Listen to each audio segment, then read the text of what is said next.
Welcome to the Swing Clinic, presented to you by Beacon Orthopedics. I'm PGA golf professional Jimmy Hanlin. Today, we're at the golf room with one of the best young teachers in America, Kyle Morris. If you want to get better at golf, follow me.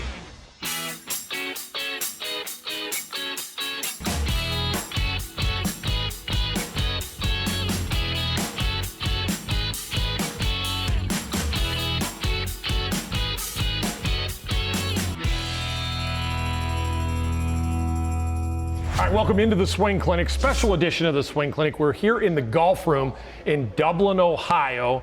Kyle Morris, one of the best new young teaching professionals in the country. That's by Golf Digest, not by me. He's also the #1 ranked teacher in Ohio. Dude, your facility here is off the charts. I walked in here about a month ago, and I said, Kyle, I'm coming here to shoot a show, whether you're going to join me or not. I'm so glad you could be here with us. Yeah, thanks for coming. Appreciate it. Yeah, thank you. It's been quite the journey. It started in a CrossFit gym. Yeah. And then expanded from 1 bay to 2 bays to 3 bays to 6 bays to 7 bays, and now we have 12 TrackMan bays, which puts us as the largest TrackMan player development facility in the Western Hemisphere. So, by the way, Kyle's bay that he teaches in is the largest in the Western Hemisphere, right? Yeah, it's basically like a dinosaur pen. Like we just house like Tyrannosaurus Rex inside. There's room for it over there, right? So let's talk a little bit about kind of when you have a student come in.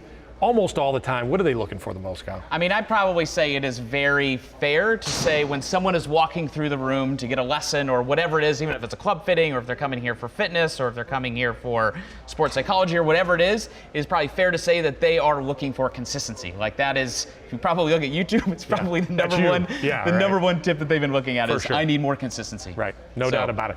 When you have a student come into here, what do you attack first for consistency? What do you go to them with to try to create that? I think it's first really, really important for the student to understand like the description of what it is they're trying to accomplish. Okay. So we first want to like define what is consistency. And for us, like consistency, the way to define it, we actually have it as banners in the room that you can kind of see. And we'll show those, The consistency is basically how we define it as a stock shot. So a stock shot is a golf ball that's starting one way, curving back towards the flag, and it's never going to overcurve the line. So basically the ball... Show me your stock shot. Ooh, right through the hole. That one might overcurve a little bit, but the ball is always going to be playing offense. Okay. Right? So it's always working towards the flag, never overcurving the line, because those are the ones where you're like, oh no, stop. Yeah. But you always want it getting closer so that you have a shorter putt. So you were a great player, played professionally for a while. Do you think that most tour players have that stock shot that they like to go to unless they're forced to hit it a different way? Yeah, I mean, that's what defines. So if someone says, I want to be consistent, I go the other way to say it is, I want to be on the PGA Tour.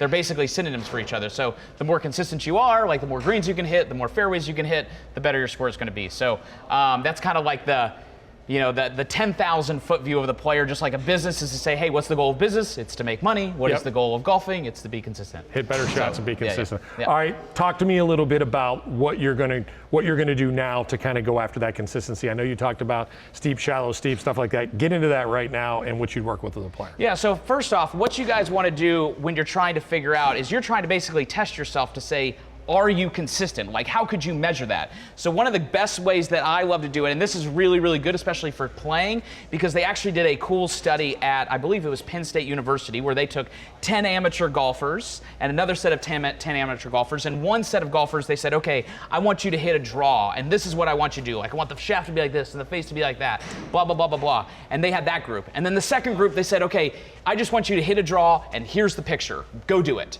Right? And what's amazing is that when the brain is using what's called the motor cortex, which processes 11 million messages a second, which is crazy. Yeah, that's crazy. When they do that, the first group, which knew all the technical stuff, was way worse than the second group that they just saw the shot and hit it. That's why Jack Nicklaus said he never hit a shot he didn't see first. Yeah, right. So one of the best ways to do it, especially in the summer, is basically go out and take 2 sticks and just stick them in the ground. And all you're trying to do is essentially see if you can start the ball on the right stick and then curve it back to the left stick without over curving the line.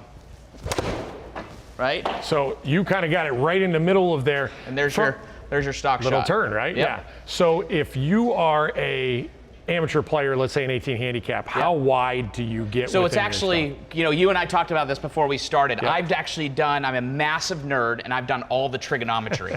So essentially, the way that this should work is that when you're doing this, these noodles, when they're set up, you want these things to be about a foot apart. Okay. And what that does, and we don't need to get all the mumbo jumbo of the technical stuff with TrackMan and numbers and all this kind of stuff, but that basically puts your club path, which is kind of the way the club is coming into the ball, right at between 3 and 6. And whether a person wants to hit a fade or a draw doesn't really matter.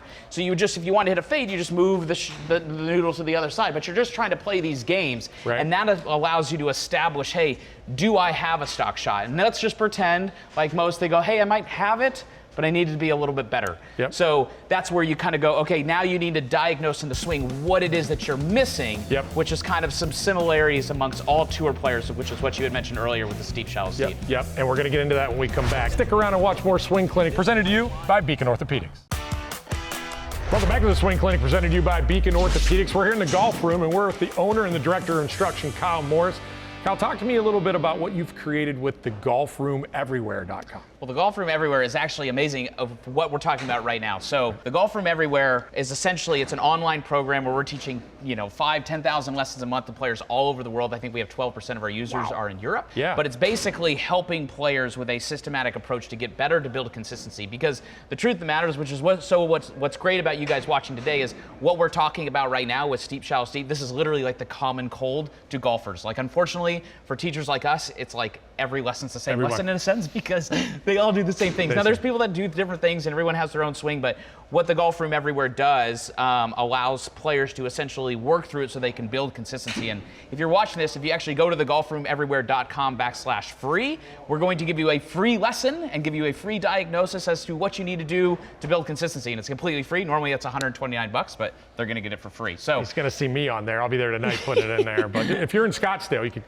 get a free golf lesson. Why not, right? Doesn't matter where you're at, Denver, wherever you want to do. So what I was talking about, there's a steep, shallow, steep, right? Talk about it. If you look at golf, like tour players in general, from Tiger Woods to Rory McIlroy, Justin Rose, Tommy Fleetwood, Zach Johnson, Kevin Streelman, they all do these similar traits. And what essentially means is, after me just nerding out, playing professional golf for 8 years, traveling all over the world and just being obsessed with the golf swing, what I found is that most tour players, the ones that you think that swing it really, really good, and the reason, this is kind of another cool fun fact, the reason you think their swing is really pretty is because they have symmetry on either side, which is the same thing that you think when you see someone that's like pretty or handsome. It's because they have symmetry in their face. That's what makes people attractive. So that's why these golf swings look attractive. So essentially, if you look at it, if this white line signifies the target line, what you would see is that all players, as they go back, they will air with the shaft looking steep inside the ball, which essentially allows them to create leverage to shallow it. See, most players, like the common cold golfer,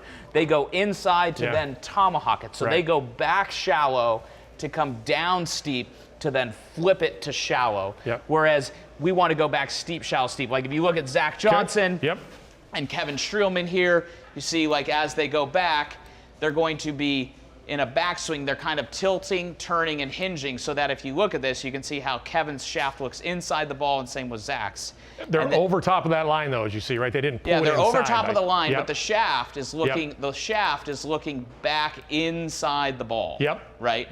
Then as they come down, they now change directions by shifting and driving, and now the club is looking outside the ball. Wow. And then as they go through, they can now have the freedom to rotate to control the face, which now makes the shaft look back inside the ball. So it's this steep, shallow, steep principle that everyone's doing. Like, I'm not making this up. It's just like I've looked at tens of thousands of swings, and it's like these are the similarities that all tour players are doing, which makes me say we should probably do those. And the nice part is that, which I'm going to show you right here in a second, is that you do not have to be a special talent to do it. Essentially, if you can raise your arms and hammer a nail and kind of turn a little bit, you can do it. Show me. Let's do it. All right, let's go over here to this wall, and I'm going to show you how you can establish the first part of the backswing of the first steep. Let's do it. Kyle, talk to me about how the wall is going to give you feedback right here. Okay, so first off, I have a question. Okay. In a backswing, would we agree that you should bend over? Yep. And I'd probably say everybody would agree with that. Yeah. Do we agree that we should turn? Yeah. And do we agree that we should probably hinge a little bit? Better do all three. Right, so if we can do that, then we can hinge. So Yep. as long as you can turn, bend over a little bit, and hinge, Yep. you can do this. So what you're gonna do is you're gonna go put your butt against the wall. Yep. You're gonna get in your setup, that's the first tilt, Yep. right? Then I'm turning, and my turn is what creates my hands to go what's called depth. Okay. So that allows my hands to work in, okay. compared to me just pulling my arms in, right? Okay. So I've tilted, I've turned, and then I'm hinging up and down like a hammer. So I'm tilting, turning, and hinging, Yep. which allows me to get my hands back here on the wall, the shaft on the wall, which allows me now to be in a position to attack the ball from the inside to build that stock shot. Most average golfers, if you put them right there, put their butt against, what's going to happen? They like dry heave and vomit because they're not flexible enough, hit which right is in why the it's skill, body, mind at the Yeah, golf yeah, room, because yeah. your body needs to be able to do it, right? Yep. And just because you can't do it doesn't mean you shouldn't do it. That just means you need to be a little bit more flexible. Okay. So essentially what it is most players, they basically make their hands go out, and unfortunately the club works in opposite directions. So when I the wall, push right? my hands out, Yep. the club goes in. So I actually need to make my hands kind of work around, which makes the club head stay out. Yep. And that creates the first steep, so that now the shaft can shallow when it changes direction. All right, let's go back over to the bay and finish this Cool. up, all right? All right, Kyle, so with the wall there, we figured out really how to get the golf club back into the top, right? Right. Next is shallow. That's starting the golf club down. So when we come back after this break, let's work on that, do some drills, right? Absolutely. All right, we come back on a swing clinic presented to you by Beacon Orthopedic. We got the backswing. We're going to move to the downswing right here with the #1 teacher in the state of Ohio, Kyle Morris, right here in the golf room. Welcome back to the Swing Clinic, presented to you by Beacon Orthopedics. We're in Dublin, Ohio. We're here at the golf room. Kyle Morris, director of instructor. He's the owner here. So we talked just about steep, shallow steep is what you're talking about. Right. Steep was the backswing we Yep. took it to, right? Now, I think one question before we get into that, Kyle, that people would ask is that, okay, are we talking about a driver swing, an iron swing, or whatever? We're talking about the golf swing, right? Luckily, physics are physics. Yeah. So like, it's kind of the same all around. Right. And when we are talking about the steep, just to be very clear, we are talking about the shaft and the backswing. I am still turning, Yeah. because our hands are really important. Wherever the hands go, the club goes. Yep. So like our hands are working in, that happens from the turn. Yep. And then the steep happens from our wrists. So Perfect. like, we'll kind of call it deep and steep. if you will. Perfect. All right, well, let's get to the shallow. We want to talk about the golf or the downswing and actually hitting the golf ball. Right, so the beauty to the shallowing is there's so many things out there on how to shallow, and it's way too complicated, right? So if you're there and you're watching this, here's what you got to do to figure out if you can shallow. It's super complicated, so pay attention. If you can raise your arms like this, you can shallow a shaft. Pretty difficult, right? Yeah. So here's what I mean. So first and foremost, what we want to do when we're getting into this is we are really, it's probably the Coca-Cola formula of what TGR does, is we need to make sure that when our players are practicing, they're actually practicing, because time is tough, right? Right. It's hard to go to the range. sure. We're balancing work, family, jobs, everything under the sun. Absolutely. So when you're practicing, you need to make sure you're practicing. So we are really big sticklers to essentially feedback training. So Okay. the art of feedback training is making it so that when you can practice, whether it's in your garage, your backyard, or whatever, you can actually feel what's real, right? It's kind of like when I had my 5-year-old daughter and I'm getting her to trace the letter A, I start with a trace. I don't do it with words. I'm not like, draw a 2-inch line at a 45-degree angle, another 2-inch line at another 45-degree angle, and connect the 1-inch line. It's like, I don't know what you're saying. So we just say, hey, here's the letter A and a trace, and don't color outside the line. So this is kind of what we have here. So we've got the shaft and noodle, and as you can see, as I'm doing this, I've basically recreated the wall drill. Yeah, Because you if got I the go wall like drill. this, It's gone. that gives me the feedback. I Yeah, did yeah. it wrong, Yeah, just like yeah. coloring outside the lines, Yep. right? So now that I've set up, and I'm in my setup, I've gone back steep. Yep. And now all I have to do is lower my arms and shift a little bit, which creates the shallow. Yep. So all I'm doing is I'm tilting, turning, and hinging, and then shifting and driving my hands, and now I can turn. Shallow. And when Yep. I do this, when you guys do it at home, you're gonna be like, oh my gosh, that's so weird. Like, who could do that? Which is the same way you felt like when you were 6 and you were learning to write the letter A. But when it's difficult, that means you're doing something different. Right. But the goal is that you could essentially hit in this, and you'd be like, I don't even know what's here. You didn't even hit it there. I didn't know it was there. So Wow. that's what you're trying to do, is you're trying to create it where essentially if you can turn back and then just shift a little bit and just lower your arms, now you have the freedom to rotate as hard as you could. Once you lower a little bit, then you can control the face with your pivot. And we watched the tour players, and literally when that club got to right there, it looked like anybody could do it. They just turned. Right. They just but I've never rotated. heard a tour player say, you know what I do at the top? Like when they talk to him on the interview, they go, what did you feel on the 18th tee box? They go, spinning out as hard as I could. Yeah. It's always like, hey, I'm trying to be more patient. Yeah. Or like, hey, like, you know, Jack Nicklaus saying his back was to the target, or Ben Hogan said he was taking an arrow out of his quiver. Right. All these things, Sergio's ringing a bell, they're all saying the same thing, but that's their feel, which is why you need a feedback loop to tell you what it feels like to you, because we always say a proper swing will give you a proper feeling. So you got to figure out what your feeling is. All right, we come back to the golf room. We're going to come back with more Swing Clinic presented to you by Beacon Orthopedics. We're going to get into some short game. This guy, you can do anything in this place if you want to, so stick around. Hey, welcome to the golf room. We're here at the Swing Clinic here, presented to you by Beacon Orthopedics, and I'm with Kyle Morris, and Kyle's director of instruction here, owner-operator. So we've been able to work on the golf swing like crazy. Some very simple stuff that I think going to make these guys better players. Yeah. Now we're on the putting green. I've been to a lot of indoor places. I've never been to a place that has such a setup for well-rounded instruction and well-rounded practice. Putt view here, you got to talk about it. Yeah, I mean, it was one of the keys when we built this place was essentially we wanted to make sure that there was no excuse to say, hey, outside is better, right? Yeah. And we want players to go outside, Yeah. but if players are going to practice, this is better. Obviously, playing golf is fun, and we want to do that, but with Putt View, this is, I think, the largest Putt View facility in America, maybe the Western Hemisphere as well, but it's really cool because essentially the lasers are not dropping down from the sky, right? We can put these lasers anywhere on the green, hit any type of putt. But First time I was here, man, I'm like, what is this, dude? Like, you got to show me what this is. Crazy, You walk right? in, it's crazy. So explain. So one of the things that we found that we want to help you with is that by and large, players have a ton of three putts. Mark Brody, who was the inventor of strokes gain, right? We did an article last year, maybe it was 2 years ago, in Golf Digest about the KPIs to your game, like the key performance indicators that you need to do to lower your score from 100 to 90 or 90 to 80, 80 to 70. And what we found is that three putts kill scorecards. For sure. So what we find is the reason why you three putt is essentially when you're putting, your grip pressure changes. Yeah. So let me talk about that. More times than not, when a player has a swing, and if you just look, like just think of all of your buddies when they play, you see a lot of putting strokes that are like this, right? Like long finishes, right? Sure. So what they do is if they have a 2-foot putt, they basically, if you guys were just to pay attention to my backswing, they hit a 2-foot putt like this. Then they go and they have like a 30-foot putt and they go like this. Yeah. Right, so they have like these uniform backswings to create different distances, which is super subjective and not reliable. They're just relying on hitting it harder or hitting it easier, right? Which cannot be consistent. Right, so you know what is consistent is gravity. Yeah. Right, so we want the putter to fall with gravity. So if I were to take the putter and drop it from here, the putter is actually falling at 9.8 meters per second squared. How do I know that? I don't know. I'm just you're a nerd. Golf nerd, that's why. So if I'm dropping the club and it's falling at 9.8 meters per second squared and hits the center of the face, the ball will go a certain distance, and this would go farther, and this would go shorter. So the drill is if you take a ruler, right now these greens here run at 13. Which is fast. Yeah, it is fast. That's like tour player fast. The putt view here has actually shown us, if we look at this putt is 12.76 feet long. Okay. And our backswing is 12 inches long.